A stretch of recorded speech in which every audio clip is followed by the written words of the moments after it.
أملاخنا زخونة زل عالماوي محرتو شم እግዚአብሔር أملاخنا بروخ يخون زي مبل ثلاثان كلتن كفال مصنعت مصحف عبراويان كوينو النصنعوه بلدما معرف عسرته كفقد حدك سافقد عسرته كوينو بسم قويتا يسوس كم ببوي حقي نايت زمتص زلو سناي ነገር ጸላሎት እንበር እቲ ነገር በርሱ አይኮነን በዚ ምክንያት ዝድማ እቲ በበዓመት ሁሉ ሳዕ ዝስውዎ መስዋዕትታት ነቶም ዘቅርብዎ ከቶ ፍጹማት ክገብሮም አይካኣሎን እቶም መስዋዕቲ ዘቅርቡ ነጺሆም እንተ ዝኾኑ በቲ ዝገብርዎ ኃጢአት ሕልንኦም አይመወቀሶም ነይሩ መስዋዕቲ ካብ ምቕራቡን መዕረፉ ነይሮም እንተኾነ እቲ በበዓመቱ ዝቐርብ መስዋዕቲ እቲ ኃጢአት ከም ዘሎ ዘዘክር እዩ ማለት ደም ኣብ ዑሩንዲ በላታትን ኃጢአት ከርሕቕ ኣይከኣሉን እዩ ስለዚ ክርስቶስ ናብ ዓለም ከኣቱ ከሎ ከምዚ ዝስዕብ በለ መስዋዕቲ ሕሩድን መባእን ኣይደለኻን እንተኾነ ሰብነት ኣዳልኻለይ بزحرر مسواتن بتي سلاحاتيات زسوان به أي بلكان شعوخا إنه أبتمسعف بزعباي صحفيو وأملاخ فقاد كخجبر إلى متسأل له بالكو قدم حقوقا ززن تخونه مسواتن مباءن زحرر مسواتن من تحاتيات زقرب مباءن أيدلغان بوون به أي بلكان يبل أسئبوخا إنه فقط كخجبر إلى متصال له بله ما أنتي دحراي كصنعي له نتقدماي سعره بس فقط إزي بتحنسأ إن نحوارو زأكل التسوء مسواتي سجا يسوع كريستوس تقدسنا قالنا شو እግዚአብሔር أملاخ يبارك نمأتوي كوننا كمتي كله جزيك نصنع خلنا نبلو مصحف عبراويان مصحف زحاشة نجر مصحف زبلص نجر تباهيلو زتكس إذي نمرأي أم معرف حدا يسوس كاب نبيات كم زعبرينا كتصيلو يسوس كم ملأخت كم زعبرينا كتصيلو أم معرف سلسة يسوس كم موسى كم زعبرينا كتصيلو يسوس كابتم لك أنا كهنات آرون كم زعبي أم معرف حمش تصاب شو عت أبشو منتخب برينا أي يسوس كابتم لواويان كهنات كم زعبي كاب شدشتك صاب شوعي معرف زلورينا يسوس كم لك أنا خانات بمعارج ملك صدع كاب أبراهام كم زعبي رينا أقل يسوس كاب أقل محضر دونكان كم زعبي أبشامنا معرف كسبتاش عي معرف زلورينا حدش كيدان يسوس كريستوس كابتناي بلوي كيدان كم زعبن زبلصن رينا أبزلومي النريو خفلي دما اتي حنسابن نحوارون زتسوء مسواتي يسوس كاب كله اتي نايبولي كيدان زغرب مسواتات كم زبلص كنرينا الراي ازي نمغبار ازي لما انتي نصنعو خفلي كاب فقد حادك صاب 10 زلوي ازي ان كاب حادك صاب 10 زلوا خفلتات اب كلته مقيلنا كنرينينا مجمره اتا قدامي تخفلي كاب حادك صاب 4 زلا خوينا اتا قال اي تخفال دما كاب فقد حمشته كساب 10 زل حسابي سلازي نزي انكلته اكل تخفل مغيلنا ابزا قداميتي كفال زلو حساب كاب حاده كساب 4 زلو مالتي مسواتي بلوي كيدان نحاتيات كرح كم زيكل زرئي حساب ابز خفلزي كنرينا سلازي اذا نغنقبر نتنتقسي بب حدا كنرينينا اتحيزونو زلو حساب كا كومو غيرنا الناصنعنا يوخن كيدينا مالتي سلازي اذا قدامي تخفل انتاينا نبل مسواتي بلوي كيدان نحاتيات كرحق اي كالن بار نزي حساب ازي زصنعنا زدقفلنا كاب حدا حساب 4 زلو تقسي بفقدي حدا كنجمر ايه فقد حدا ناي معرف 10 قدامي تقسي مالتيو حقي نايت زمص زلو سناي ነገር ጸላሎት እንበር እቲ ነገር ብርእሱ ኣይኮነን በዚ ምኽንያት እዚ ድማ እቲ በበዓመቱ ኩሉ ሳዕ ዝስውኦ መስዋዕትታት ነቶም ዘቕርብዎ ከቶ ፍጹማት ክገብሮም ኣይከኣሎን ስለዚ እንታይ ኢና ንገብር ሕጊ እቲ ዝመጽእ ናይቲ ዝመጽእ ዘሎ ሰናይ ነገር ጸላሎት እንበር እቲ ሰናይ ነገር ባዕሉ ከም ዘይምዃኑ ቀዳማይ ክንርኢና እጅሆሙ ይዝብል ዘሎ ሕግስ ናይቲ ዝመጽእ ዘሎ ሰናይ ነገር ጽላሎት እምበር ባዕሉ ሰናይ ነገርስ ኣይኮነን ኣነ ብርሃነ ካብ ጽላሎተይ ይፍለ ናተይ ጽላሎት ብርሃን ፀሓይ ብቅድመይ ክመጽእ ከሎ ጽላሎተይ ብድሕሪት ኣሎ ካብቲ ጽላሎተይ ህስስ ዝበለ ምስሊ ርኢና ገለ ሰብ ምዃኑ እንስሳ ዘይምዃነይ ኣትሊስት ክትፈልጡ ትኽእሉ ኢኹም ብድሕረይ ክመጽእ ከሎ ፀሓይ ከዓ ብቅድመይ እናመፀ ናተይ ቅርፂ ክንርኢ ንኽእል ኢና ገለ ፌይንት ላይን ወይ ኣውት ላይን ናተይ ዘርኢ እምበር ብዲቴይል መልክዕን ህብረይን ዕሙቕ ብዝበለ ነገር ክንሪኤሉ ንኽእል ነገር ኣይኮነን ስለዚ እንታይ እዩ ዘሎ ሕጊ ከምቲ ጽላሎት ናተይ ኣውት ላይን ናተይ ወይን እቲ ደጋዊ ወይን ሓሳስ መስመር ምስሊ ከርኢ ዝኽእል እምበር ኣነ ባዕለይ ከምዘይ ምዃንኩ ሕጊኻ ጽላሎት ናይቲ ክመጽእ ዘለዎ ሰናይ ነገር እንታይ እዩ ዝብሎ ጽላሎት እምበር እቲ ባዕሉ እቲ ሰናይ ነገርሲ ኣይኮነን ዝብል ቀዳማይ ሓሳብ ኣብ ፍቕዲ ሓደ ንርኢ ማለት ብሉይ ኪዳን ንዑዩ ሕጊ ጽላሎት ናይቲ ኣብ ሓድሽ ኪዳን ዝተፈጸመ ክውንነት ጥራይ እዩ ነይሩ እቲ ኣውራ ሳብስታንስ ኣብ ሓድሽ ኪዳን ዝተፈጸመ እዩ እቲ ኣብ ብሉይ ኪዳን ግን ገና እቲ ሻዶው ናይቲ ክፍጸም ዝነበሮ ኣብ ሓድሽ ኪዳን በት ብምግሃድ ክርስቶስ ክኸውን ዝነበሮ ነገር ናቱ ጽላሎት ኣብ ብሉይ ኪዳን ነይሩ እምበር እቲ ኣውራ ነገር እቲ ሕጊ በባዕሉ ይኮነን እቲ ኣብ ሕጊ ዝፍጸም ዝነበረ ኣብ ክህነት ዝፍጸም ነበረ ኣብኡ ዝነበረ ሕጊ መስዋዕቲ ስርዓት መስዋዕትታት እሱ በባዕሉስ እቲ ኣውራ ነገር ናይ እግዚኣብሔር ኣውራ ሓሳብ ኣይኮነን ነይሩ ነገር ግና እሱ ጽላሎት ናይቲ ኣብ ሓድሽ ኪዳን ክመጽእ ዝነበሮ ነገር እዩ ዝብለና ስለዚ እቲ ጽላሎት ተባሂሉ ተተርጊሙ ዘሎ ናይ ግሪክ ቃል ድኹም ወይ ሓሳስ ነቲ ክውንነት ንባዕሉ ሙሉእ ብምሉእ ዘይውክል ነጸብራቕ ናይቲ ንጹርን ሙሉእ ብምሉእ ዝተነጸረ ኣውራ ነገር ማለት ሕጂ እቲ ኣውራ ነገር እቲ ብክርስቶስ ዝተጋህደ ናይ ሓድሽ ኪዳን ምድሓን ዘመልክት እዩ ማለት እዩ ስለዚ እቲ ክጋሃድ ዝነበሮ እቲ ኣብዚ ንሪኦ ዘለና ሓሳስ ምስሊ ነጸብራቕ ናይቲ ብክርስቶስ ብምሉእን ብንጹርን ኣብ ሓድሽ ኪዳን ዝተገልጸ ነገር ናቱ ጽላሎት እዩ ዝብለና ዘሎ እቲ ክመጽእ ዝነበሮ ሰናይ ነገር ማለት ድማ እቶም ኣብ ትሕቲ ሕጊ ወይ ኣብ ብሉይ ኪዳን ዝነበሩ ናይ ናብ ኣምላኽ ክቐርቡ ሃረር ዝብሉ ከም ዝነበሩ እንተነበሩ ንኣብነት ኣብ ብሉይ ኪዳን ኩሎም ቅዱሳን ናብ እግዚኣብሔር ናብ ምቕራብ ሃረር ይብሉ ከም ዝነበሩ ንፈልጥ ኢና ንኣብነት መዝሙር 15:1 እንተረኣና እግዚኣብሔር ኣብ ድንኳንካ ዝሓድር መን እዩ ኣብቲ ኸረን ቅድስናኻ ዝነብር መን እዩ ዝብል ሓሳብ ክንርኢ ከለና ኣብቲ ናይ እግዚኣብሔር ማሕደር ናብኡ ንምቕራብ ናብኡ ንምእታው ዘለዎም ሃረርታ ንርኢ ኢና ኣብ ትስዒቡ ዝመጽእ ድማ መዝሙር 24 ካብ 3 ክሳብ 4 ዘሎ ሓሳብ እንተረኣና እውን ናብ ከረን እግዚኣብሔር ዝድይብ መን እዩ ኣብቲ ቅዱስ ቦትኡ ዝኸውን ከም መን ኢሉ እዚ ናብ እግዚኣብሔር ናብ ምቕራብ ዘለዎም ድሌትን ሃረርታን ብግልፂ ዘርኢ ከምዚ ዝበለ ሃረርታ እኳ ዋላ እንተነበሮም ነቶም ኣብ ትሕቲ ብሉይ ኪዳን ዝነበሩ ኣመንቲ ክንርኢ ከለና ከምዚ ዝበለ ሃረርታ ናብ ማሕደር እግዚኣብሔር እንተነበሮም ስርዓት ወይ ናይ ለዋውያን ክህነት ኣገልግሎት ግና ናብቲ ንቅዱስ ማሕደር ኣምላኽ ወይ ድንኳን ህላዊ ኣምላኽ ናብ ናይ ብሓቂ ምእታው ክረኽቡ የኽእሎም ኣይነበረን እዚ ከምዚ ኢሉ ከሎ ግና ናብቲ ክውንነት ዘመልክት ኮይኑ ከገልግል እተመደበ ስርዓት ከም ተዋህቦም ንርኢ ኣለና ሃረርታ ናብኡ ንምብፃሕ ናብኡ ንምእታው ዋላ እንተነበሮም ናብኡ ከእትዎም ዝኽእል ስርዓት ግን ኣይነበረን ነገር ግና እቲ ተዋሂብዎም ዘሎ ሕጊ ናብቲ ክመጽእ ዘሎ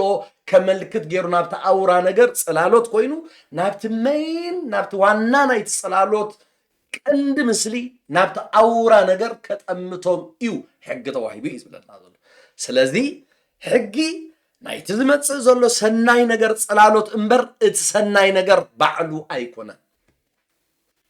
ማለት እምበር ሕጊ ድኹም ወይ ሓሳስ ነቲ ክውንነት ንባዕሉ ሙሉእ ብምሉእ ዘይውክል ነጸብራቕ ናይቲ ንጹርን ሙሉእን ዝተነጸረ ኣውራ ነገር ማለት ብክርስቶስ ዝተጋህደ መደብ ምድሓን ሓድሽ ኪዳን ዘመልክት እዩ ስለዚ እቲ ኣውራ ነገር እምበር ናይቲ ክመጽእ ዘለዎ ናይቲ ብክርስቶስ እግዚአብሔር ኣቦ ብእግዚአብሔር ወልድ ገይሩ ናይ ምድሓን መደብ ዝመደቦ ኣውራ ነገር صلالوتي سلازي اتزري وزلو اتعب حدش كيدان كفصم بخريستوس كفصم እግዚአብሔር زمدبو مدب ناتو صلالوت يوم زريين يرو منبر اتي ابلي كيدان زنبر بعلو اتا اورا نجر اتي قندقم نجر اتسناي نجر نسو اي نبرن اتي ابلي كيدان زلو سرعه تتقيمو ግን እግዚአብሔር ናብታ ሐሳብ ክርስቶስ ናብታ መደብ ክርስቶስ ከጠምቶም ኢሉ ዘዳለው መንገዲ ምኻኑ ኢና ንሪ ሽዑ ቀጽሉ እታ ሕጊ ማለት ናይት ዝመጽእ ዘሎ ሰናይ ነገር ጽላሎት እዩ ዝብል ሪኢና ሽዑ እንታይ ትብል ሐሳብ አላ አባ መስዋዕቲ ከም ምቕራብ ምዕረፉ ነይሮም ትብል ሐሳብ ካንረ እዚያ ኣብታ ፍቅድ ክልተ ዘላ ሐሳብ ኮይና ፍቅድ ክልተን ሰለስተን ከንብበን እሞ ሽዑ ነዚ ሐሳብ እዚኣ ክንመርምራ ክንጅምር ኣብ ፍቅድ ክልተ እቶም መስዋዕቲ ዘቕርቡ ነጺሆም እንተ ዝኾኑ በቲ ዝገብርዎ ኃጢአት ሕልነኦም ኣይምወቐሶምን ነይሩ መስዋዕቲ ካብ ምቕራቡን ምዕረፉ ነይሮም እንተኾነ እቲ በብዓመቱ ዝቐርብ መስዋዕቲ እቲ ኃጢአት ከም ዘሎ ዘዘክር እዩ እታ ተዘክር ትብል እውን ክንሪኣ ኢና መስዋዕቲ ካብ ምቕራብ ምዕረፉ ነይሮም ትብል ከዓ ክንሪኢና ስለዚ ዋላ ዝቐረቡ እንተገበሩ ዘንጹ እቲ ኃጢአት ይሽፈን ነይሩ እምበር እቲ ኃጢአት ኣይረሓቐን ይብለና ስለዚህ ኃጢአትካ ክርሕቕ ተዘኪሉ ኃጢአትካ ሒዝካዮ ክትከይድ እንተ ጀሚርካ ከምዚ ዝብል ምሳሌ ኣሎ ንኣብነት ሓደ ሰብ ረሳሕ ነይሩ ኢሉ ሓደ ኣብ ገለ ኣገልጋሊ ሰሚዕዮ ዝፈልጥ ኣብ ደገ ረኺቦም ረሳሓቱ ተደገ ገለገለ ሓፂቦም ግን እቲ ረሳሕ ኣብ እግሩ ዝነበረ ካልሲ ሳብ ጅቡእ እትይዎ ኸይድ ነይሩ ሓፂቦም ካላቱ ሒዞሞ እንተኸዱሲ እቲ ጨናዊ ካልሲ ግን ኣብ ጅቡእ ሒዝዎ እንዳኸደ ገና እቲ ጨናዊ ነገር ክገድፎ ኣይከኣለን እቲ ሽታ ክጠፍእ ኣይከኣለን ስለዚ እቲ ኃጢአት ገና ጼርካዮ ትኸይተለኻ ስለዚ ሸፈንካዮ እቲ ኣብ ውሽጥኻ ክስምዓካ ዝኽእል ስምዒት ክሓድገካ ኣይክእልን እቲ ናይ ክሱስነት ናይ በዳል ስምዒት ፈፂሙ ይሓድጎም ስለ ዘይነበረ ኩሉ ግዜ ይገብሩ ተመሊሶምካ ይገብሩ ከምኡ እዩ ዝብለና ዘሎ እቶም መስዋዕቲ ዘቕርቡ ነፂሆም እንተዝኾኑሲ በቃ እቲ ኃጢአት ተሓዲግሎም እንተዝኾኑ ሪቑ እንተዝኾኑ ካብኣቶም ተኣልዩ እንተዝኸውንሲ በቲ ዝገብርዎ ኃጢአትሲ ሕልንኦም ኣይምተወቕሱ እንታይ ሕፅር ዝበለት ኃጢአት ኣይልገሰሎምን እዩ ዝብለና እቲ ክሱስነት ናይ ሕልና ናይ በዳል ስምዒትካ ኩሉ ግዜ ምስኦም ኣሎ ከምቲ ንሕና ብክርስቶስ ሕድገት ኃጢአት ምስ ረኸብና ዝስማዓና ሓርነት ፈፂሙ ናብ ምርሳዕ ባሕሪ የእትይዎ ኣምላኽ ኣነ በዳሊ ኮንኩ ኣነ ሓድሽ ፍጥረት እየ ሓደ እኳ ብክርስቶስ ተሎ ንሱ ሓድሽ ፍጥረት እዩ ዝብል ልክዕ ከምኡ ዓይነት ስምዒት ኣይነበሮምን ዳትስ ዋይ ከዓ ተመላሊሶም ዝስውኡ እዩ ዝብለና ኃጢአት በቲ ናይ ስርዓት ለዋውያን ዝቐርብ ዝነበረ መስዋዕቲ ብሓቂ እንተ ዝርሳዕ ነይሩስ እጂ ሕልና ኣመንቲ ብሉይ ኪዳን ካብ ኩነኔ በደል ምነጽሁ ነይሮም ኣብ ፍቅዲ 22 ሊተራሊ እዚኣ እያ ዘላ ኣብዛ ናይ 10 ምዕራፍ ፍቅዲ 22 ወሪድና ዳሓር እንተረኣኹማ በዲለ ካብ ዝብል ሕልና ልብና ኣንጽሂና ዝብላ ስለዚ እቲ በዳሊ እየ ዝብል ሕልና ኣንጽሂና ዝብሎ ዘሎ ሕጂ ኩሉ ግዜ እቶም ናይ ብሉይ ኪዳን ኣመንቲ እቲ ኃጢአት ምስኦም ስለ ዘይተላዓለ በደልቲ ኢና ኢሎም ስለ ዝሓስቡ ዕርቂ ረኺብና ኢና ሕድገት ረኺብና ኢና ተኣህሊልና ዝብል ኃጢአት ስለ ዘሎ ተሸፊኑ ኃጢአትካ ተሸፊኑሎ ማለት ግን ኃጢአትካ ተኣሊሎ ማለት ኣይኮነን እቲ ኃጢአት ዝሽፈን ዘሎ የዒንቲ እግዚአብሔር ቅዱሳትን ጽሩያትን ኣበሳ ክሪኣ ኣይክእልን ስለዚ እግዚአብሔር ንግዚኡ ዝኸውን ነገር ይሽፍኖም ነይሩ ክሽፈን ከለኻ ግን ቅድስናን ጽድቂ ኣምላኽን ዘርኢ ዳ እምበር ንስኻ ቅዱስ ንስኻ ጻድቕ ኢኻ ክስምዓካ ኣይክእልን እቲ ኃጢአት ተሸኪሞም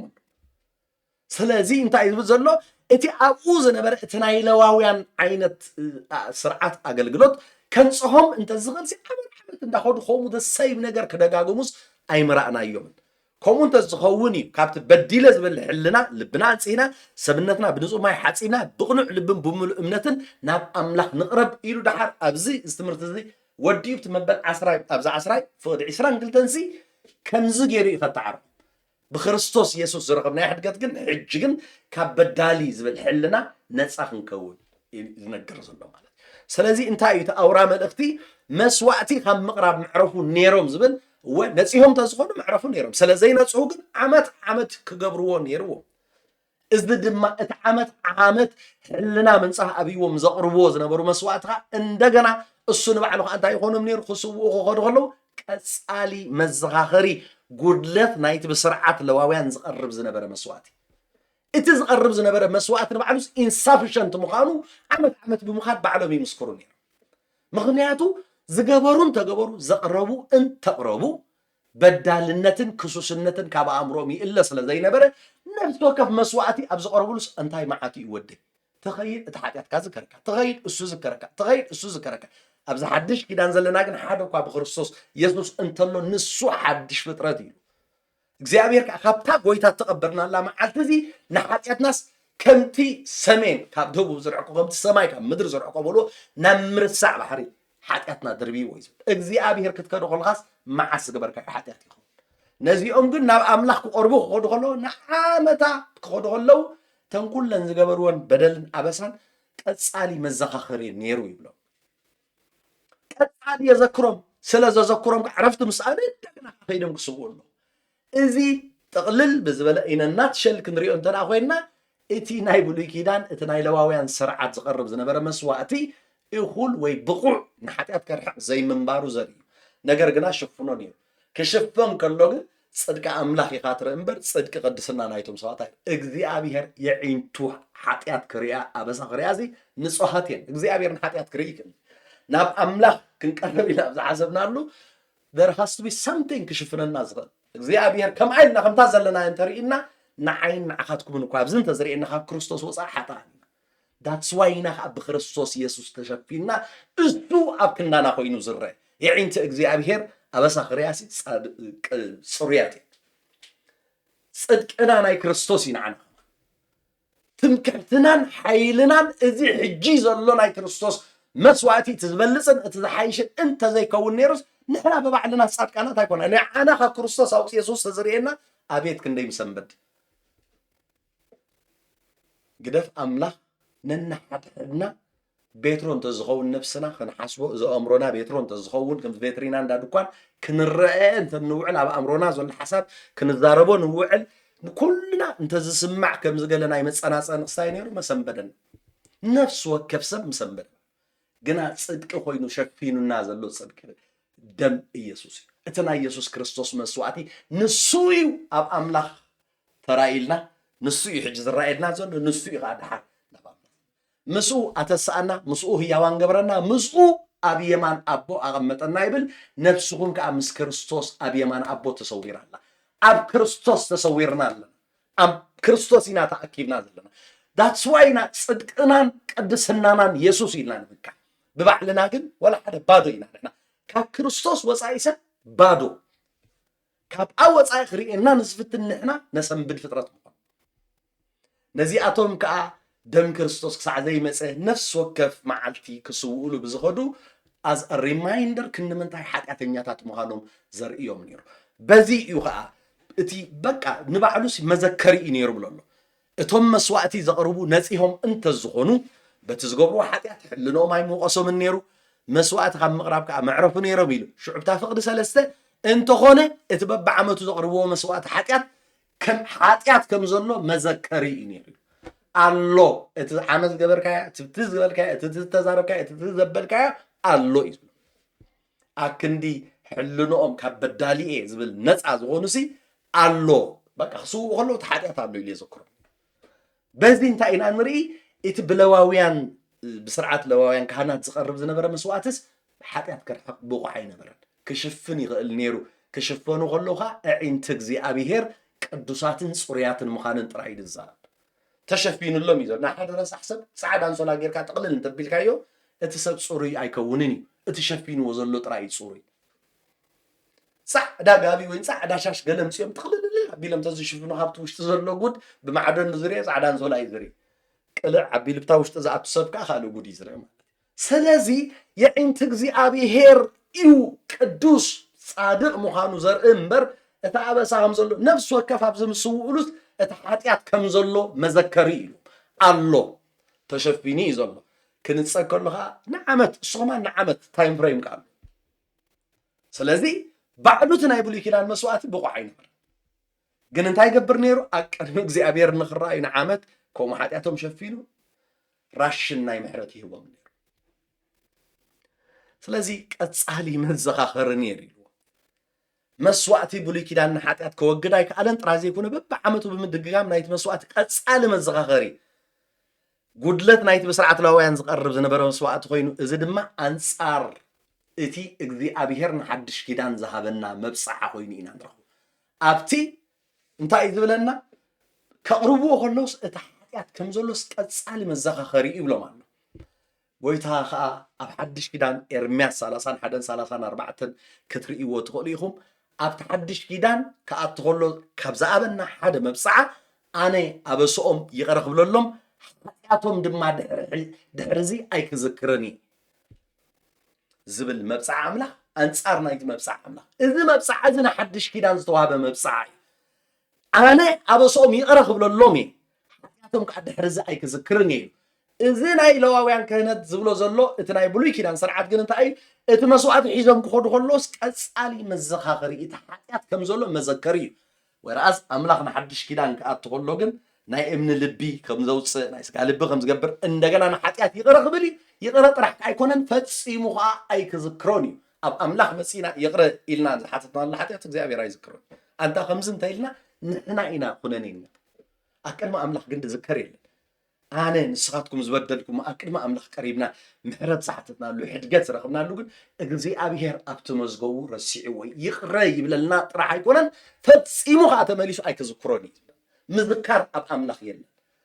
أبزنا يقولي كده عن سرعات جن مذكر تقول قال سمر الله قال لا تحتياتكم زولس كسالي يذكروني سلازي أنت خنت ببعمة تصغر مسوات تحتياتكم زولس ذكري إتمبصعة نايك زي أبيهر أملاخ أب حدش كدان كأن حاتياتهم يقرأ بلي تمليس خايك ذكروني أب حاتياتكم زول يذكر أبن حدش كدان إتبقوي تازغون حدش كدان كأ نحاتياتي قريبا فتصيمو أغم زي ذكر يقبر مالت شمك زي أبيهر أملاخنا التمسكن يقول سلازي حدش كدان زي إتمبصعو إتي نايبلوي كدان سرعة مسواتي خا نبعلو خطريقو خلق حجي insufficiency بقوع يكونن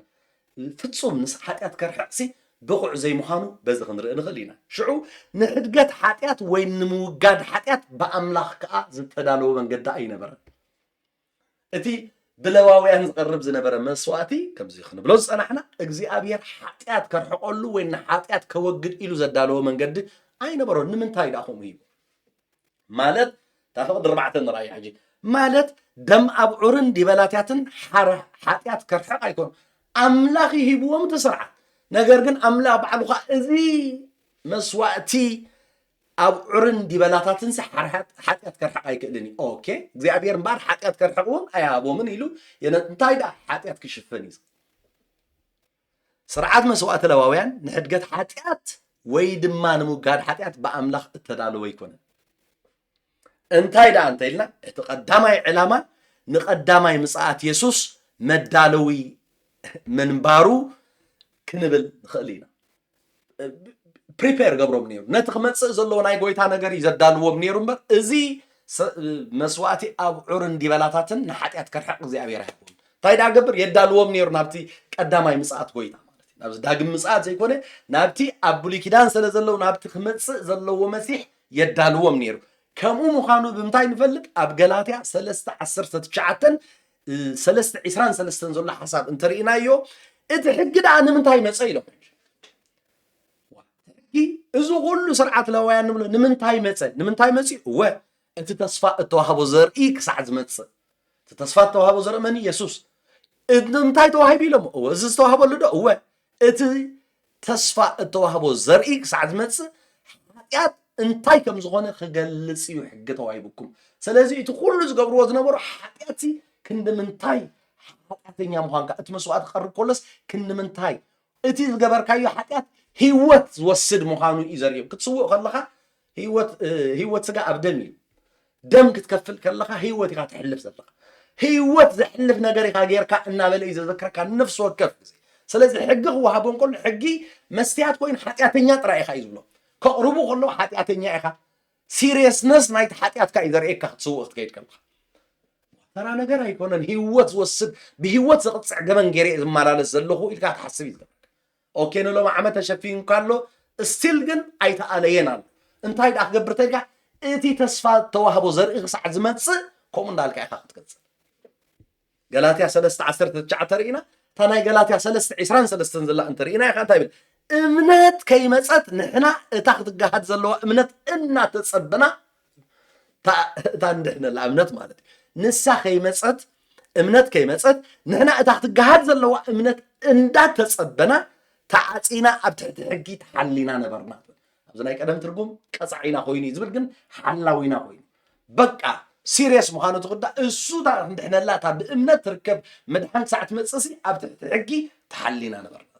ስለዚ ንምንታይ ተዋሂቡ እቲ ተስፋ ተዋህቦ ዘርኢ ማለት እቲ መሲሕ እቲ መድሓኒና ኢየሱስ ክርስቶስ ክሳዕ ዝመጽእ እዚ ሕጊ እንታይ የርእዮም ሓጢአተኛታት ምዃኑ እቲ ክመጽእ ዘሎ መድሒን ከዓ ኣሜን ኢልና ንክንቀበሎ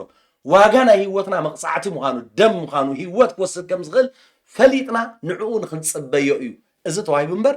እግዚኣብሔር በራውሕን ብዲበላታትን ገይሩ ዝርሕቕ ሓጢአት የለን እንታይ ዳ ይሽፍኖ ነይሩ ክሳብ መዓት እቲ ዘርኢ ክሳዕ ዝመጽእ ኢሉ እቲ ዘርኢ ምስ መጸኸ ስቶፕ ንብሎ ብዕራ የድልየና ድዲበላ የድልየና ኣራዋሕ የድልየና እቲ ሓንሳእን ንሓዋሩን ኣብ መስቀል ዝተሰውዐ ህዝሞዛን ኢና ትብለና ንዓና ዋጋና ከፊሉ እቲ ከዘክር ከሎ እዚ ናትና መስዋዕቲ ግን ንሓጢአቶም ይቕረ ይብል ተመሊስኻ ይዝክሮኒ ብርሃነ ሰራቕ እንተ ነይሩ እወ ሰራቕ ነይሩ ክኸውን ይኽእል ኣብዚ ሓድሽ መዝገብ ናይ ክርስቶስ ግን ኣመ ኒውቦርን ሓድሽ ሰብእ ታሪኸይ እቲ ዘዕልሎ ጥራሕ ዝፈልጦ ኣነ ይፈልጦ እግዚኣብሔር ኣምላኽ ይፈልጦ ታስት እዚ እዩ እቲ ጸጋ ኣምላኽ ዝበሃል ማለት እዩ ሓደ ረሳሕ ሰብ ብነፀላ ስለ ጠቕለልካዮ ረሳሕ ጽሩይ ክትገብሮ ኣይትኽእልን ንረኣዩ ጽሩይ ዝመስል ብማዕዶ እምበር ቀሪቡ ከፊቱ ንዝርዮ እቲ ውሽጢ ዘሎ ግን ረሳሕ ንዓና እቲ ውሽጣዊ መንነትና ከም እንደገና ሪጀነሬት ገይሩ ዳግም ወሊዱ ሓድሽ ሰብ ዝገብር ናይ ክርስቶስ መስዋዕት እምበር እቲ ናይ ብሉይ ኪዳን መስዋዕት ግን ሸፊኑ ዘውፅእ ጥራይ እዩ ነይሩ እዩ ዝብል እንደገና ከዓ ይዘክረካ ኣሎ ውሽጢ እቲ ካልኣይ ዕላማ ድማ ክብደት ናይ ሓጢአት የግህድ መስዋዕት ኩሉ ግዜ ተቀዳማይ እንታይ ኢና መዳለዊ ነቲ ክመጽእ ዘለዎ የዳልዎም ሓጢአተኛታት ብምዃኖም እናርኣዮም የዘኻኽሮም እቲ ካልኣይ ከዓ ሲሪየስ እዩ እቲ ጌርካዮ ሰብ ሓጢአት ክገብር ከሎ ሲሪየስ እዩ ኣሕዋተይ ሓጢአት ከቢድ እዩ ህይወት ዝወስድ ነገር እዩ ሲሪየስ እዩ ብለዋ እንደገና ሲሪየስነስ ናይ ሓጢአትካ ኣግሂዱ ሓጢአት ክሽፈን ብምግባር ድማ ቅድስናን ጽድቂ ኣምላኽን እዩ ዝገልጽ ኣምላኽ በፍጹም እዩ ከምዚ ዓይነት ነገር ክርኢ ዝጽየፍ ከምዚ ለሚድናዮ ንኸይድ ዘለና ከይመስለኩም እግዚአብሔር የዕንቲ እግዚአብሔር ኣበሳ ክሪኣ ጽሩያትን ማንም ዓይነት ሓጢአት ከም ድላይካ ኮንካ ክትነብር ኣብ ቅድሚ እግዚአብሔር ኣምላኽ ዝጽየፎ እዩ ስለዚ ክሽፍነካ ከሎ እቲ ሓዳማይ ዕላማ እንታይ ካልኣይ ዝብሎ ዘሎ እግዚአብሔር ጽድቅን ቅዱስነትን የርእሎ መስዋዕት ክተቕርብ ከለካ ክንምንታይ ሲሪየስ እዩ እቲ ሓጢአት ዋግኡ እዩ ዘርእየና ዘሎ ስለዚ ንግዚኡ ዝሽፈን ዝኸውን ሽፋን እውን ከይተረፈ ሞት እንስሳ ዘድልዮ ምዃኑ የርእየና ኣብ መወዳእታ ድማ እግዚአብሔር ምስ ህዝቡ ሕብረት ምእንቲ ክህልዎ ሙሉእ ዝኾነ ይቕሬታ ከም ዘድሊ የርእየና እግዚአብሔር ምሳና ብዝተሸፈነ ሓጢአት ዘይኮነ ብሙሉእ ሕድገት ሓጢአትን ብሙሉእ ሪኮንሲሌሽንን ጥራይ እዩ ምስ ህዝቡ ፈሎውሽፕ ክህልዎ ዝኽእል ስለዚ እዛ ካብ 1 ክሳብ 4 እንታይ እትብል ዘለና እቲ ናይ ኣብ ለዋውያን ዝቐርብ ዝነበረ መስዋዕቲ ሓጢአት ከርሕቕ ኣይተዋህበን ካልእ ዕላማ እዩ ነይርዎ ምጽኣት ጎይታ እቲ ቀዳማይ ምጽኣት ጎይታ እቲ ዘርኢ ተስፋ ዝኾነ ክርስቶስ ክሳዕ ዝመጽእ ናብኡ ከዳልዎምን ሓጢአቶም ክንምንታይ ሲሪየስ ምዃኑ ከርእዮምን እግዚአብሔር ከዓ ክንምንታይ ቅዱስ ምዃኑ የዒንቱ ኣበሳ ክሪኣ ጽሩያት ምዃነን ንኽርኢ ዝተዋህበ ስርዓት እዩ ኢልና ክንሪኦ ንኽእል እታ ካልኣይ ፈረቓ ናይ ዝኽፍሊ ድማ ካብ 5 ክሳብ 10 ዘላ እዚኣ ድማ ቀጥታ መልእኽቲ ናይ መዝሙር ዳዊት ካብ 4 ካብ ፍቕዲ 6 ክሳብ 8 ዘላ ሓሳብ ከም ዘላ ታኮት ገይርዋ ዘሎ ማለት እዩ እዚ ክፍሊ እዚ ናይ መዝሙር 4 ካብ 6 ክሳብ 8 ዘሎ ብቐጥታ ኮት ገይሩ እዩ ኣብዚኣ ኮፍ ኣቢልዋ ዘሎ መዝሙር ዳዊት ከና ክንሪኣ ንኽእል ኢና ነቲ ኢየሱስ ኣብ ትሕቲ ሓድሽ ኪዳን ዝገበሮ ፍጹም ዝኾነ መስዋዕቲ ትንቢታዊ መሰረት እዩ መዝሙር ዳዊት 4:6-8 ነቶም ኣብቲ ግዜ ኮይኖም ዘንብብዎ ዝነበሩ ትንቢት ይንገሮም ነይሩ ብሓደ ብክርስቶስ ክኸውን ዘለዎ መስዋዕቲ ዝቐርብ ንሳቶም ዝፈልጦ መስዋዕቲ ዘይኮነስ ኣብ ብሉይ ኪዳን እዚኣ ክንብቡ ከለዉ ሓደ ትንቢት ይንገሮም ነይሩ ክመጽእ ዘለዎ ኣብ መጻኢ እዋን ክፍጸም ዘሎ ፍጹም ዝኾነ መስዋዕት ፍጹም ዕርቂ ዝህብ ፍጹም ሓጢአትካ ዘይዘክር ከምቲ ሶም ዝገብሮ ዘይኮነስ ብኣንጻር ናቱ ሙሉእ ሕድገት ዝገብር ንሓጢአት ዘርዕብ ንዑ መሰረት ዝኸውን ትንቢት ዝህብ ክፍሊ እዩ ነዚ ክንሪኦ ከለና ከምብቦ ከም ዘለዎ ፍቕዲ 5 ስለዚ ክርስቶስ ናብ ዓለም ከኣቱ ከሎ ከምዚ ዝስዕብ በለ መስዋዕቲ ሕሩድን መባእን ኣይደሊኻን እንተኾነ ሰብነት ኣዳልኻለይ ኣብ ፍቕዲ 6 ከዓ ብዝሓርር መስዋዕትን በቲ ስለ ሓጢአት ዝስዋዕን ባህ ኣይበለካን እዩ እግዚኣብሔር ብኸመይ ዝበለ ዓይነት መስዋዕቲ እዩ ባህ ዘይብሎ ቁጥሪ 1 ክንሓስብ ዘለና ንእግረ መንገደይ ካብ ትምህርተይ ንሓንቲ ደቂቕ ውፅእ ክብል እሞ ምልስ ክብል እግዚኣብሔር ካብ ዝእዘዝ ልቢ ዘይወፅእ መዝሙር ይኹን ካብ እዙዝ ልቢ ዘይወፅእ ጸሎት ካብ እዙዝ ልቢ ዘይወፅእ ምስጋና ካብ እዙዝ ልቢ ዘይወፅእ ስብከት ይኹን ትምህርቲ እግዚኣብሔር ባህ ይብሎኒ ኣይቀበሎን ካይ ንሕና ዓመፀኛታት ኮይና ኣብ ቂም ኣብ በደል ኣብ ባእሲ እናሃለና ክንሰብኽ ክንዝምር እናተታኾብና ክንከይድ ከለና እግዚኣብሔር ኣይቀበሎን እዩ እግዚኣብሔር ሓደ እዚ መርሖ እዩ ናይ እግዚኣብሔር ፕሪንስፕል እዩ ተቐዳማይ እዚኦም ዓመፀኛታት እዮም ብዘይ እዙዛት ልቢ ንዝመፀ መስዋዕት እግዚኣብሔር ዝፅየፎ እዩ ሓደ ክፍሊ ከንብብ የቕልጥፍ ኢለ እሞ ናብዛ ትምህርተይ ክምለስ እየ ኢሳያስ ሓደ ካብ 11 ክሳብ 18 ዘሎ እዚኣ ካብ ውፅእ ይብላ ኣለኹ ክምለስ ይሓዙን ኣገዳሲት ከዓ ስለ ዝኾነት ብዝሒ መስዋዕትታትኩም እንታይ ለዮ ይብል እግዚኣብሔር ብዝሒ ዝሓርር መስዋዕቲ ደዓውልን ብስብሒ ስቡሓትን ፀጊበ ኣለኹ ደም ዝራዕባዓትን ገናሽል ዲበላታትን ባህ ኣይብለንን እዩ ኣብ ቅድመይ ክትረኣዩ ምስ እትመፁ መን ኮታ ኣፀደይ ክትረግፁ ደለየኩም ከምቱ መስዋዕት ብልዒ ኣይተምፁ ዕጣን ንዓይ ፍንፉን እዩ ስርቂ ወርሕን ሰንበትን ኣኼባ ማሕበር ንኣበሳ ምስ ኣኼባ በዓል ኣይዕገሶን እዩ ንስርቂ ኣዋርሕኩምን በዓላትኩምን ነፍሰይ ትጸሎላ ጾር ኮይኑኒ ምስካሙ ስኢነ ኣለኹ ኣእዳውኩም ምስ እትዘርግሑ ኣዒንተይ ካባኹም እኸውን ምህለላ እኳ እንተ ኣብዛሕኩም ኣይሰምዕን እየ ኣእዳውኩም ደም መሊአን እየ ንብላ ተሓፀቡ ንጽሁ እትእከይ ግብርኹም ካብ ቅድሚ ዒንተይ ኣርሕቕዎ ምግባር እከይ ሕደው ምግባር ሰናይ ተምሃሩ ቅንዕና ድለዩ ንጥቁዕ ርድእዎ ንዘኽታም ፍትሑ ውፅሉ ንመበለት ተጣበቁላ ሽዑ ምፁ እሞ ነናሕትሕና ንማጎት ይብል እግዚኣብሔር ሓጢአትኩም ከምጅኹ እኳ እንተቀይሐ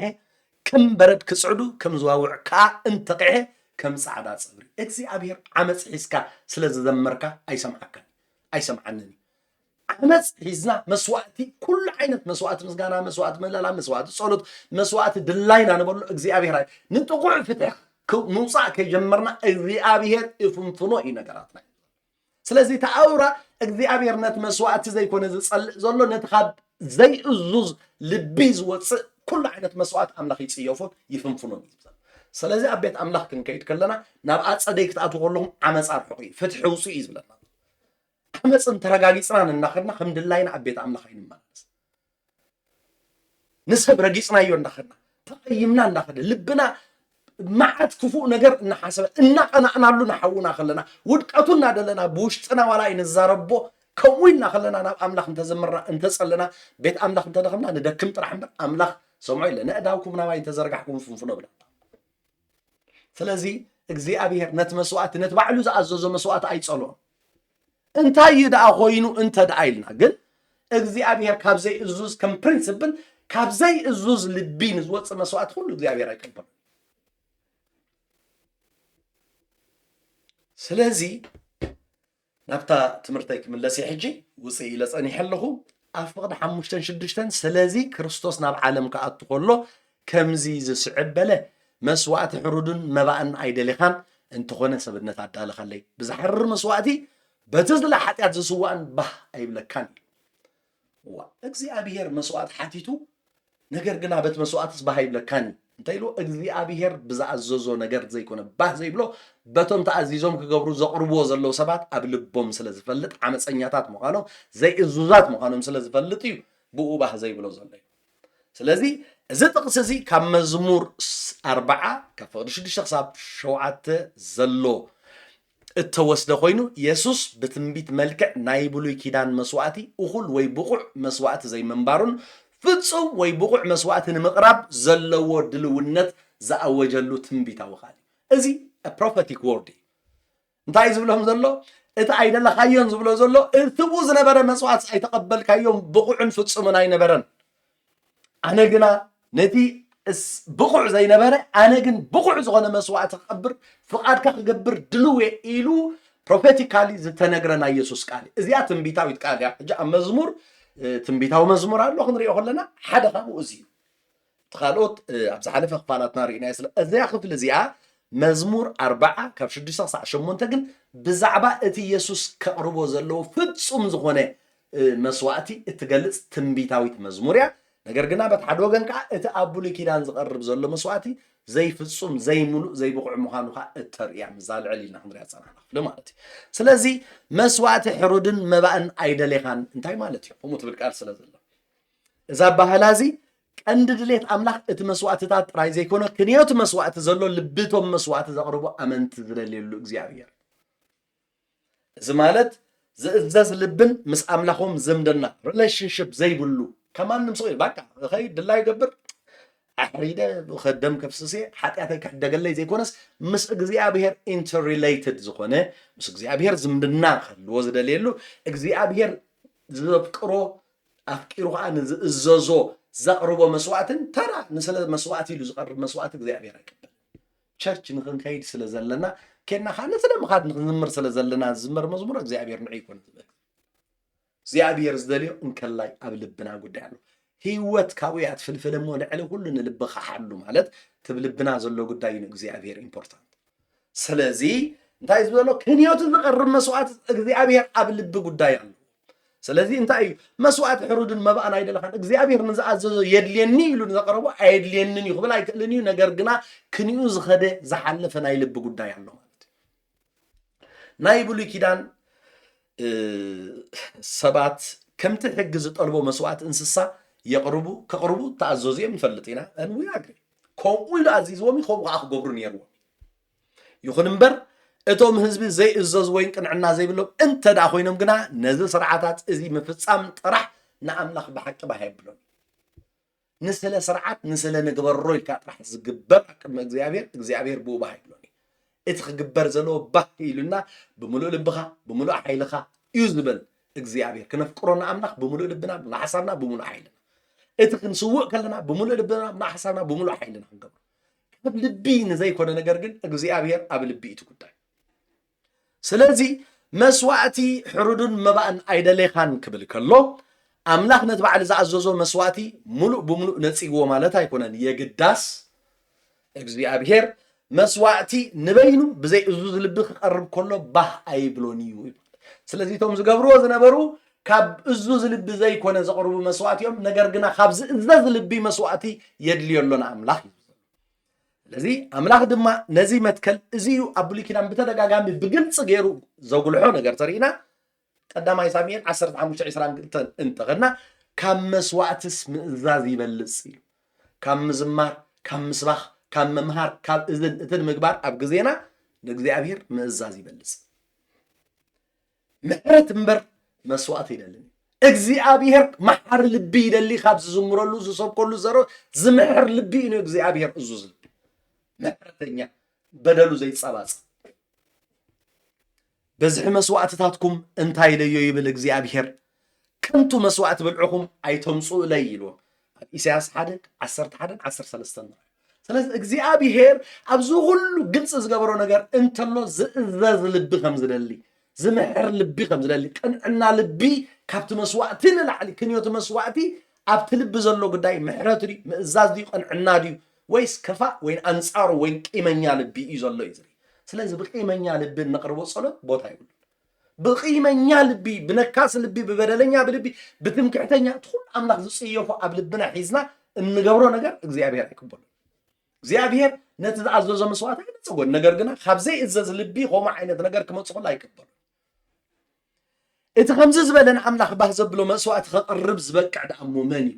ምን ዳኣሉ ትእዝዝ መን እዩ እንተ ዳኢልና ሕጂ ኢየሱስ ነዚ ኣኽብርህ ከሎ ንዓይ ግና ሰብነት ኣዳልኻለይ እሱ ይትእዙዝ ንሱ ይትቀንዕ እሱ ይትሐቀኛ ንሱ ይትጻድቕ ስለዚ እሱ ይኽስዋዕ ዘለዎ ማለት እዩ እሱ ይትመስዋዕቲ ዘቕርብ ሕጂ ባዕሉ መስዋዕቲ ስለና ክኸውን ዝመጽእ ዘሎ ስለዚ ንዓይ ኣዳለኻለይ ክብል ከሎ እቶም ቀዳሞት ዘይእዙዛት ዓለውኛታት ዓመፀኛታት ንሶም ከምኡ ይነበሩ ንዓይ ግና ነታ ኣምላኽ ካብ ሕሉፍ ዘለዓለም ክሳዕ ንመጻኢ ዘለዓለም ምስ ኣምላኽ ዝነብር ኣምላኽ ነይሩ ኣምላኽ ኮይኑ ዝነብር ኢየሱስ ክርስቶስ ስጋ ለቢሱሲ ፍጹም ኣምላኽ ባህ ዝብል መስዋዕቲ ንኽቐርብ ሕጂ ንዓይ ግና ስጋ ኣዳለኻለይ ኣነ ግና ምግባር ፍቓድካ ኣለኒ ኢሉ ከም ናይቲኦም ዓመፀኛ ይኮንኩን ፍቓድካ እናጣሕስኩ ዝነብር ኣነ ግና ምግባር ፍቓድካ ኣለኒ ኣነ ነቲ መስዋዕቲ ኣም ሬዲ ይብሎ ንኣምላኽ ደውልውነቱ ገልጸሉ ንዓይ ስጋ ኣዳሊኻለይ ናብ ዓለም ክኣቱ ከለኹ ኢሉ ዋይ ኣዳሊሉ እቲ ዝቐርብ ዝነበረ ኩሉ ካበይናይ ከም ዝመጽእ ስለ ዝፈልጦ ምስ ልቦም ስለ ዝፈልጥ ኩነታቶም ህይወቶም ስለ ዝፈልጥ ሕጂ እቲ ትንቢት መፈጸምታ ዝረክብ ግን ትስኻ ትደልዮ ዓይነት እቲ ንዓኻ ባህ ዘብለካ መስዋዕቲ ንኽቐርብ ግና ንዓይ ካብ ጥንተ ዘለዓለም ኣምላኽ ዝነበረ ወድኻ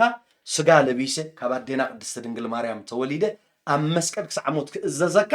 ምግባር ፍቓድካ ኣለኒ ኢሉ መጻ That's the message. እቲ ትንቢት እቲ ጎደሎ እዩ ነይሩ ኢሎ ኣነ ግና ምግባር ፍቓድካ ባህልን እብል ከሎ ንዓይ ክኣቶ ከሎ ግና ስጋ ኣዳለኻል ንምንታይ ስጋ ኣዳሊሉ ክሕረድ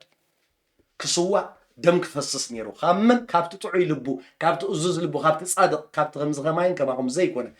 እዚ ገይሩ እዩ ከዓ ሎሚ ኣብ ቅድሚ ኣምላኽ ዝረአ እታ ጻዕዳ ነፀላ ኮይኑ ሸፊኑና ንክንደይ ክባኣና ንክንደይ ድኻምና እንጠቐሊሉ ኣብ ቅድሚ ኣምላኽ ይረአየና ዋጋ እንዲ ከፊለሎም ኣቦብል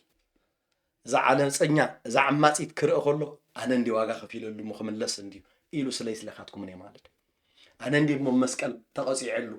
ኣነ እንዲ ኣርሒቐሉ እቲ ብሓድሽ ኪዳን ተኣትዎ ተስፋ መብፅዓ ኣምላኽ ኮን ፈልጦ እዩ እንታይ ግድኡ ዝብል ሓጢኣቶም ይቕረ ክብለ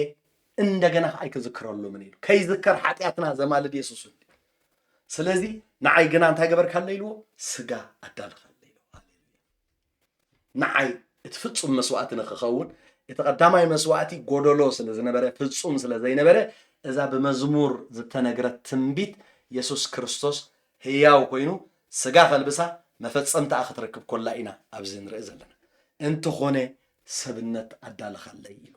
የግዳስ እቲ ንኣምላኽ ዘሐጉሱ ዓይነት መስዋዕቲ እምበኣር ብኢየሱስ በቲ ስጋ ዘለበሰ ወዲ ኣምላኽ ጥራይ እዩ ክመጽእ ዝኽእል ኣብ ስጋዊ ኣካል ኢየሱስ ምሉእ ሰብን ምሉእ ኣምላኽን ኮይኑ ክነብር ፍጹም ተዳልዩን ነዚ ዕላማ እዚ ድማ ጎይታ ኢየሱስ መጺኡና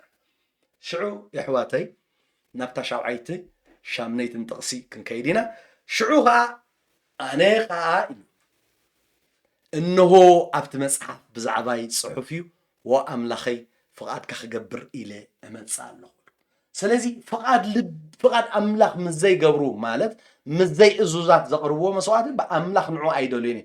ኣነ ግና ወኣምላኸይ ፍቓድካ ክገብር እመጽእ ኣለኹ እዚ ቃል እዚ ኣብቲ ኢየሱስ ንፍቓድ ኣቦ ኣብ መስቀል ክሳዕ ሞት ብምእዛዝ ሙሉእ ብምሉእ ፍጻመ ይረክብ ኣነ ግና ፍቓድካ ክገብር ይመጽእ ኣለኹ ስጋ ኣዳሊኻለ ኢሉ ስጋ ምስ ለበሰታ ክገብር እቲ ስኻ ዝለኣኽካኒ ፍቓድ ክገብር ፍቓዱ ገይሩ ዶ እንተኢልና እወ ኣበይ ገይሩ እንተኢልና ንኣብነት ወንጌል ሉቃስ 22:42 ንርኢ ኣብ ጌተ ሰማኒ እንታይ ኢሉ ጽሊ ነይሩ ጎይታ ኣቦይ ፍቓድካ እንተኾይኑ ነዛ ጽዋዕ እዚኣ ኻባይ የሕልፋ እዩ ኣብ ቅድሚኡ ዝነበረ መዓት ኣብ ቅድሚኡ ዝነበረ ክብደት ናይቲ መስዋዕቲ ሞትን ኩሉ ክብደትን ምስ ረአየ ፍቓድካ እንተኾይኑስ ነዛ ጽዋዕ ካባይ የሕልፋ ኢሉ ግናኸ ፍቓድካ እምበር ፍቓደይስ ኣይኹን እዚኣ ዝተፈቒድካለይ ጥራይ ኖ ብኣኻ እግዚኣብሔር ቃስ ንወዱ ብመከራ ሓምሽሾ ፈተወ ዝብላ ሓምሽሽዎ በመከራ ናይ ደም ረሃፅ እናረሃፅ እዚኣ ትሕለፍ ኢሉ ግን ፍቓድካ እንተኾይኑ ጥራሕ ኣነ ፍቓደይ ኣይኹን ሽዑ ዘበርትዖ መልኣኽ ካብ ሰማይ ተራእየሉ እምበር እታ ፍቓድ እቲኣ ትተኣለ ይበለ ፃዕረ ሞት ሒዝዎ ኣፅኒዑ ይልምን ነበረ ረሃፁ ከዓ ከም ነጥቢ ደም ናብ ምድሪ ይነጠብ ነበረ ይብል ስለዚ ኦ ጎይታይ እንታይ ኢሉ ኣብቲ መጽሓፍ ጽሑፍ ኢሉ ወኣምላኸይ ፍቓድካ ክገብር ኢለ እመጽእ ኣለኹ ኢሉ ኣብ ጌተ ሰማንያ ስጋ ለቢሱ ምስ መጸ ከኣቱ ናብ ምድሪ ስጋ ኣዳለኻለ ኢሉ ስጋ ምስ ኣዳልወሉ ግን ንምቾት ኣብዚ ጥዒሞ ንኽነብር ኣይኮነን ከምኡ ገይሩ መጽእ እንታይ ደኣ ኣነን ንስኻትኩምን ካልኦትን ዝገበርዎ ሓጢኣት ዋግኡ ክኸፍል ክሕረድ እዩ መጽእ እንደገና ምስ ረኣዩ ክሪኦ ከሎ እግዚኣብሔር ዘበርትዖ መልኣኽ ልኢኽዎ ነታ ኩነታት ክሓልፍ እምበር በፍጹም እታ ጽዋዕቲ እያ ካብ ይወሰደትን ደም እናረሓፀኻ ፍቓድ ኣቦኡ ገይሩ ኣብዚ ናይ ጌታ ስማነ ናይ ጎይታ ጸሎት ምግባር ፍቓድ ኣቦ ብንጹር ይርአ ንፍቓድ ኣቦ ክሳዕ ሞት ኣብ መስቀል ተኣዚዙ ብዝፈጸመ መስዋዕቲ ድማ ሙሉእ ብምሉእ ፍቓድ ምግባር ፍቓድ ኣቦኡ ንርኢ ማለት እዩ ሽዑ ኣብ ፍቕዲ 8-9 ዘለዋ ጥቕሲ ክልቲአን ብሓደ ቅድም ትብል ኣላ ቅድም ኮቴሽን ኣለዋ እታ ናይ ጎይታ ርኢቡ እንተን ቃል ቅድም ሕጊ እኳ ዝእዝዝ እንተኾነ ኢሉ ኣብቲ ሓድሽ ትርጉም እየ ዘንብብ ዘለኹ መስዋዕትን መባእን ዝሓርር መስዋዕቲ ምእንቲ ሓጢኣት ዘቕርብ መባእ ኣይደሌኻን ብኡ እውን ባህ ኣይበለካን እቲ ቀዳማይ በቲ ዝቐርብ ዝነበረ መስዋዕቲ መባእ መስዋዕቲ ሓጢኣትን መስዋዕቲ ሕሩርን ብኡ ቀድም እቲ ቀዳማይ ብኡ ደስ ኣይበለካን ኢሉ ኣብ ፍቕዲ 9 እቲ ካልኣይ ግና ዒቡ ከዓ ሽዑ ትብል ዘላ ካልኣይ ማለትካ እዩ እንሆ ፍቓድካ ክገብር ኢለ እመፅእ ኣለኹ በለ ምእንቲ ትዳሕራይ ከፅንዕ ኢሉ ከዓ ነቲ ጎይታ ሒዝዎ ዝመፀሉ ከፅንዕ ኢሉ ከዓ ነቲ ቀዳማይ ሰዓር ኢሉ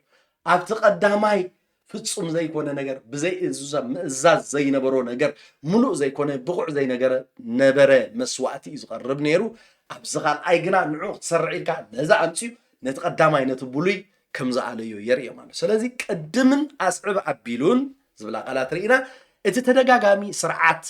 መስዋዕቲ ብሉይ ኪዳን ነቲ ሓድሽ ሓንሳእ እናሓዋሩ ዝኸውን መስዋዕቲ ክርስቶስ ቦታ ንምሃብ ተኣልዩ ንሱ ድማ ርእሱ ክሳዕ ሞት ብምትሓት ክሳዕ ሞት ኣብ መስቀል ብምእዛዝ ፍቓድ ኣምላኽ ዝገበረ እዩ ስለዚ እዚአን ነተን ልዒለን ዝረኣናየን ሓሳባት ዘርእየን ማለት እዩ ሽዑ ናብታ ናይ መወዳእታ ሓሳበይ መጠቕለሊት ክንኣቱ ፍቕዲ 10 ኣቱ ፍቕዲ 10 ኢየሱስ ክርስቶስ ፍቓድ ኣምላኽ ንኽፍጽም ሰብነቱ ሓንሳእ እናሓዋርን ስለ ዝሰውዐ ተቐዲስና ኣለና ሕጂ እምበኣር ተኻ ከምዚ ዝበለ ካብቲ እዙዝ ልቢ ዝመፅእ መስዋዕቲ እቲ ኣምላኽ ዝኸብረሉ መስዋዕቲ ኣብ ቅድሚ ኣምላኽ ሕጂ ስለ ዝኸበረ እቲ ኣረጊት ሓሊፉ ነዛ ሓድሽ ኪዳን እዛ ኣረጊት በዛ ሓድሽ ተሳዒሩ ነዛ ሓድሽ ቦትኡ ሓዲጉ እትኸይድሎ እዛ ሓድሽ ከዓ ኣምላኽ ዝሰምረሉን ፍቓድ ኣምላኽ ዘማልአ ዓይነት መስዋዕቲ ስለ ዝኾነ ኣነን ንስኻትኩምን ኣዘ ሪዛልት ተቐዲስና ኣለና መቐዳስ ማለት ንኣምላኽ ካብ ሓጢኣት ምፍላይ ማለት እዩ ስለዚ እግዚኣብሔር በቲ ቅዱስ ዝኾነ በቲ ጻድቕ ዝኾነ ወዱ ብዝኸፈሎ መስዋዕቲ ነቲ ሓጢኣትና እንታይ ገይርዎሉ ኻባና ኣርሒቕዎሉ ኣብ ብሉይ ኪዳን መዘክር እዩ ነይሩ እናመፀ የዘክረካ ኣባና ከዓ መረስዕ የዘረስዓ በቃ በፍጹም ኣምላኽ ይቕረ ምስ በለልካ እንታይ እዩ ዘሎ ተመሊሰ ከዓ ክዝክሮን ይብል ብመን በቲ ጻድቕ ወዱ በቲ እዙዝ ወዱ ክሳዕ ሞት ርእሱ ዘትሓተ ኣብ መስቀል ክሳዕ ሞት ዝተኣዘዘ ብመከራ ዝተሓምሸሸ ናይ ረሃፅ ደም ፍቓድካ ትኹን ጎይታይ ዝበለ እሱ ፍቓድ ኣቦኡ ብዘቕረቦ መስዋዕቲ ንሕና ተኻፈልቲ በረኸት ናይ ውፅኢቱ ተቐዲስና ኣለና መቐዳስ ማለት ትርጉሙ to be set apart ወይ ምፍላይ በልዎ ካብ ሓጢኣት ተፈሊና ኣለና ማለት እዩ ስለዚ ንምጥቕላል ክጥቕልሎ ከለኹ እዚ ናይ ሎም መዓልቲ ዘፅናዕናዮ ካብ 1-10 እቲ ኣውራ መልእኽቲ እቲ ሓንሳእን ንሓዋሩን ዝተሰውዐ መስዋዕቲ ኢየሱስ ካብ ኩሉ እቲ ናይ ብሉይ ኪዳን መስዋዕቲ ይበልፅ ካብ 1-4 መስዋዕቲ ብሉይ ኪዳን ንሓጢኣት ከርሕቕ ከም ዘይክእል ርኢና ካብ 5-10 ከዓ እቲ ኢየሱስ ኣብ ትሕቲ ሓድሽ ኪዳን ዝገበሮ ፍጹም መስዋዕቲ ትንቢታዊ ቃል ኣምፂኡ ነዚ ብምርኩስ ብምግባር ድማ ስለዚ መስዋዕቲ ሕሩድን መባእን ኣይደሌኻን ክብል ከሎ ኣምላኽ ነቲ ባዕሉ ዝኣዘዞ መስዋዕቲ ሙሉእ ብምሉእ ነፂግዎ ማለት ኣይኮነን የግዳስ እግዚኣብሔር መስዋዕቲ ንበይኑ እኹል ዘይምዃኑ ብዘይ እዙዝ ልቢ ክቐርብ ከሎ ባህ ከም ዘይብሎን ኣርእዩ ከምቲ እቲ ከምዚ ዝበለ ንኣምላኽ ባህ ዘብሎ መስዋዕቲ ክቐርብ ዝኽእል ደኣ መን ኢልና ምስ ሓተትና እንተኾነ ሰብነት ኣዳለኻለ ኢሉ ኢየሱስ ክርስቶስ መልሲ ኮይኑ ከም ዝመፀ እቲ ንኣምላኽ ዘሐጉሶ ዓይነት መስዋዕቲ እምበኣር ብኢየሱስ በቲ ስጋ ዝለበሰ ወዲ ኣምላኽ ጥራሕ ከም ዝመፅእ ርኢና እግዚኣብሔር ኣምላኽ ይባርኽኩም ስለ ዝሰማዕኩምኒ